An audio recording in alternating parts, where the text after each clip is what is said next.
feel whoever Houston matches up with, I think it's top heavy. I think it's OKC, Denver, Houston, and then I think there's a gap between the Lakers, the Spurs, the surprising Phoenix Suns. I think there's a gap there that's different. The Nuggets are really starting to separate themselves. They've been pretty healthy outside of Aaron Gordon going down and Christian Brown going down, and Jokic somehow, some way, is having like his best year ever. He did two things last night that I think we're going to show that were just mesmerizing to do. Oh, yeah. The one time and the one jumper from half court is just, it's insane the way he plays. And this team is so consistent. Jamal Murray's having a great year. He's looking like he's going to be a first-time All-Star.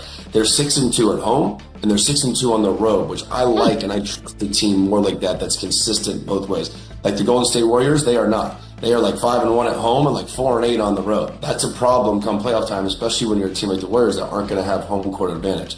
The Nuggets are an elite offensive team. They're tied for first. They shoot 50% from the field. Like that is elite. They play offense elite, and they're a middle of the pack defense. I love the additions of Valanciunas. I love Bruce Brown coming back there. Peyton Watson has kind of shown flashes of what he can bring to the table. So this team has just been consistent. You hate to see Gordon and Brown go out, but when those guys are back, this team is one of the most versatile, deep, just solid units out there, and you know exactly what you're going to get from them. And it starts off with Jokic, who he just blows my mind every time I watch him play. It's ridiculous. The pass he made last night rocked my socks off. Ooh, socks rocket. Yeah, socks are rocket. I just don't want this to linger. I want to shine a light on Aaron Gordon. Like, he's been one of the best players on his team. He's been a person I feel like has benefited the most with playing with Jokic over these years. And now with him going out, with an injury, they're still being a successful team, but they're going to need him back in the lineup for sure for them to make a deep run. And I also like what Chandler just mentioned. I like the additions as well. I don't think Bruce Brown should have ever left after the championship, but I'm glad he found his way back, because I know you got to go out there and go get your cheese, and then you figure out what's best for you and your family. He was able to go get paid. Then he's able to also come back and have another opportunity to compete for a championship. Still think there's a huge gap between them and OKC though. I don't know if this is the battle. Huge gap. I do. I think OKC has just done a great job of just putting themselves in a position to be the clear favorite in the West. I don't see them as having a rival right now. I don't see them as having, a tough run. I know they had some 7-game series last year. I think that's different. I think that we're talking about this being Jokic's best team and talent that he's played with. I think OKC is better this year than they were last year, and we still haven't seen them with Jalen Williams. So there's a lot of factors there when we start talking about Western Conference Finals and all of that. Now, I do think that the Denver Nuggets are going to be that team. I don't think it's going to be as competitive as we say, especially with these injuries lingering. So let's see what happens with that. Interesting, Chandler. Not as competitive as you say, because do you think they're the closest in the West? I know the standings are a little jumbled anyways, but it's early. So is anybody else in the West even remotely going to take on the Thunder? Houston's solid, but I don't trust them as much. But man, they have talent.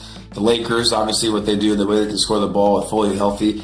But no, I think it's going to come down to OKC and Nuggets. I don't think that gap is that wide, like Lou said. I think when you have a Jokic and you have a Jamal Murray and you have the depth that they have this year, adding a Cam Johnson instead of Michael Porter, I think made them better.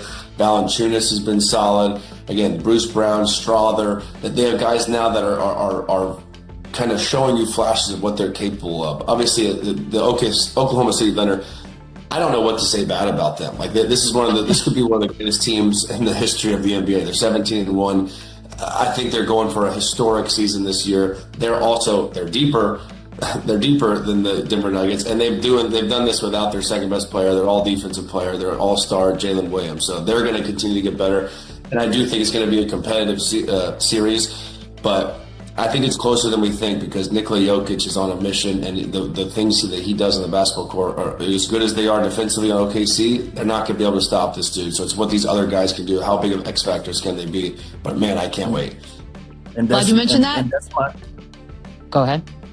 Yeah, and I was only going to respond to Chandler. Like, that's my only hang up when it comes to Denver. The other guys. Can Peyton Watson be this guy consistently a third option or a third scorer for them? Can he do that consistently while Aaron Gordon is out for 4 to 6 weeks? That's a long time to not have somebody. It's also a long time that we haven't seen Jalen Williams either. Like it's a lot of different factors there. I just think OKC has turned into a plug and play team. I don't know if Denver has established themselves as one of those teams. Like if Jamal Murray goes out, I think we're having a different conversation, especially with Gordon already being out of the conversation. We see what OKC is doing without Jalen Williams. So that's the tail of it for me for both of these teams. I think OKC can still keep moving. They've proven that already. I feel like we've teased it long enough. It's excruciating. The Jokic plays. There you go, Chandler. Sit back, relax. Let's take a little Jokic ride. Surprised. This is the best pass I've ever seen in my life. That's smooth. That's one of the best passes I've seen. Look at the bench. Look at Memphis's bench up here. Yeah, that's what I was going to say. Watch their bench.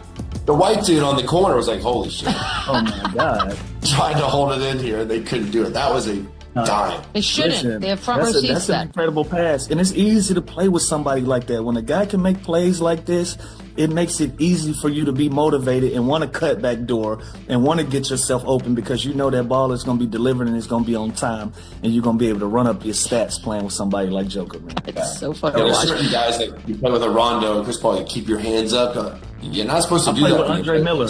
Man, I play with Andre Miller, and it made me so engaged on the offensive end because I knew at any moment if I got open split second, I was getting that basketball. When you play with guys that can play make and they make it fun to play with them, listen, bro, Joker is one of those guys, man. He's a center. He's center. I love him so much. Truly, tingles. There you go, Chandler. They're the tingles. You keep speaking of so many feelings in my heart.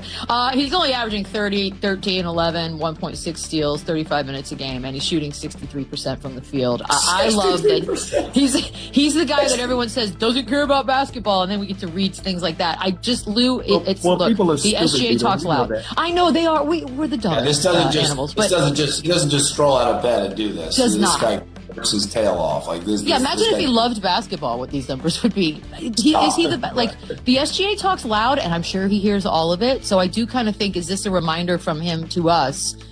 Just so you know, I'm still here and I'm awesome and I'm the best. Here's the only problem. Here's the problem. When the Thunder go 71-11 or 10, whatever it is. That's going to give SGA the nod because his numbers are also ridiculous, and they're going to be the most consistent team. And if there's like a 6 to 10 game gap in between the Thunder and the Nuggets, you have to reward SGA because his numbers are going to be similar. But man, when you look at this, the triple-double, the 63%, the way he plays too, he takes jump shots, he takes threes, like he gets to it shouldn't happen like this. And there's no look at that. I just got car sick just watching that highlight with him spinning around. It's unbelievable. I just think the team success of the Thunder is inevitably going to outweigh, the team success of the Nuggets, and it's going to give SGA the nod. But you could argue this is this guy's best statistical season right now, and it's only going to continue to get better. And their team's also going to win a lot of games, so it'll be interesting. We always get confused on how the voting works and stuff. To me, it's the best team, and that's going to probably be SGA. So I think I'd have to give him the nod early, but these numbers are nauseating.